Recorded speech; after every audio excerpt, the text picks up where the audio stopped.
Hey everyone, welcome to the channel. Today we've got a highly requested video. I'll be showing you how to take a typical old wooden planter like this and turn it into a new cedar picket just like this, which we know is the basis for all good YouTube builds.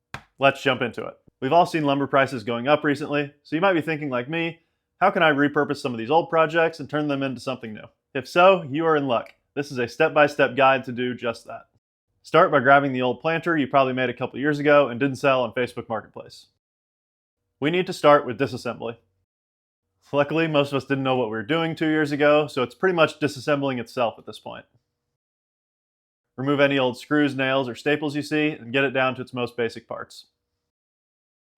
So after we've broken it down into its components, now it's time to reassemble it into a brand new picket for use. A standard cedar picket is 5.5 inches wide, 5/16 inches thick, and 72 inches tall. Luckily for me, the wood from the planter I'm using is already 5/16 thick, so I don't have to worry about that dimension.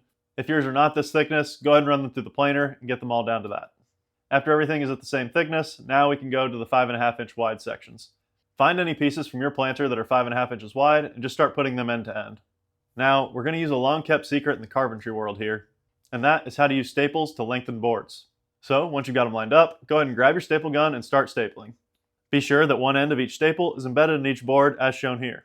Add several staples for extra strength. If you want to make this even stronger, you can flip that board over and add a few on the back too. Now that's not going anywhere. This technique also works when the boards are not 5.5 inches wide. Instead of end to end, put them side to side and staple them together in the same fashion. Continue to add lengths of the board until you get to 72 inches. Unfortunately for me, my planter didn't yield enough wood to make it to 72 inches. So, to make up that last few feet, I'm going to take this new cedar picket and cut off a piece to make it to 72. Attach this board to the bottom just like the rest. Finally, an important step that's often overlooked here is to add the dog ears. Go to the miter saw and set it to 45 degrees.